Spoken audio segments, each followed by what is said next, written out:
اس کی سزا کس کو ملے گی؟ مجھے سوچ کے بتائیے، مجھے بتائیے کہ یہ جرم کس کی گردن پہ جائے گا؟ کیا پاکستان ایک اسلامی ملک ہے؟ کیا پاکستان ایک جمہوری ملک ہے؟ نہ نہ نہ نہ نہ جمہوری ملک ہے، نہ اسلامی ملک ہے۔ یہ نواز شریف کا ملک ہے، یہ زرداری کا ملک ہے، یہ طاقتور حلقوں کا ملک ہے، یہ بدماشوں کا، یزیدوں کا ملک ہے۔ یہاں پہ ایک شریف آدمی، ایک اچھا انسان کیسے زندگی گزارے گا جب تک کہ وہ ان کی ہاں میں ہاں نہ ملائے؟ اب ان قوتوں سے آپ سب کو مل کر چھٹکارا حاصل کرنا ہوگا۔ دیکھیے، یا تو غلام بن کے زندگی گزاریے، یا پھر سب مل کر ان قوتوں کا مقابلہ کیجیے۔ اور تاریخ گواہ ہے کہ جب لوگ مل جائیں، قوتیں مل جائیں، چاہے آپ کتنے بھی مجبور ہوں، تو آپ کتنے بھی بڑے یزید کو، جو قہار کو، آپ اٹھا کے پھینک سکتے ہیں۔ یہ قوت ہوتی ہے آپ کے پاس، اس صورت میں ہوتی ہے جب سب مل جائیں اور اپنی اہمیت کا احساس کرتے ہوئے آگے بڑھیں۔ اب وقت آ گیا ہے کہ ان سے جان چھڑائی جائے۔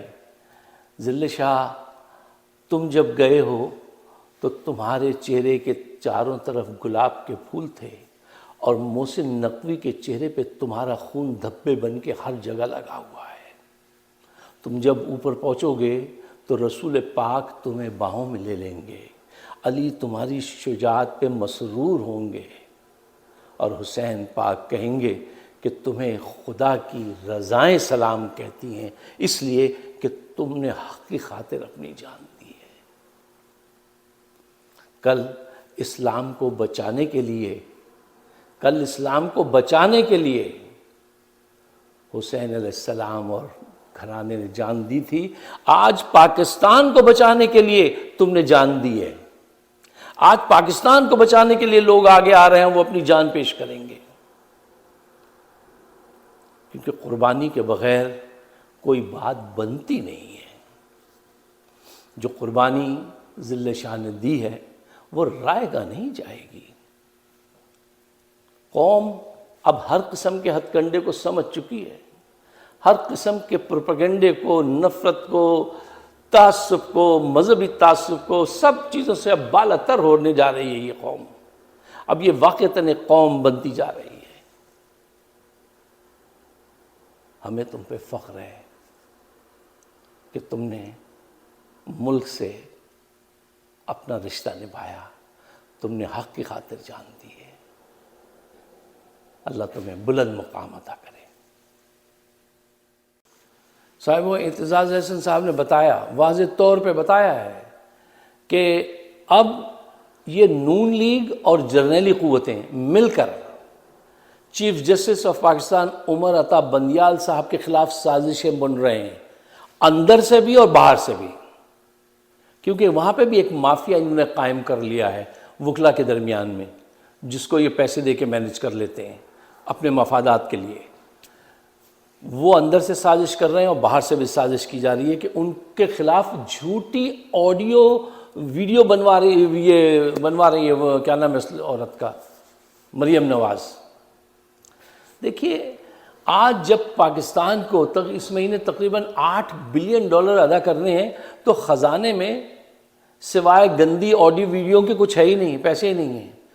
اس دور میں اس ملک کے بڑے بیٹھ کر چیف جسٹس کے خلاف سازش کر رہے ہیں، آئین کے خلاف سازش کر رہے ہیں، اس وقت جب کہ ملک کی معیشت ڈول چکی ہے۔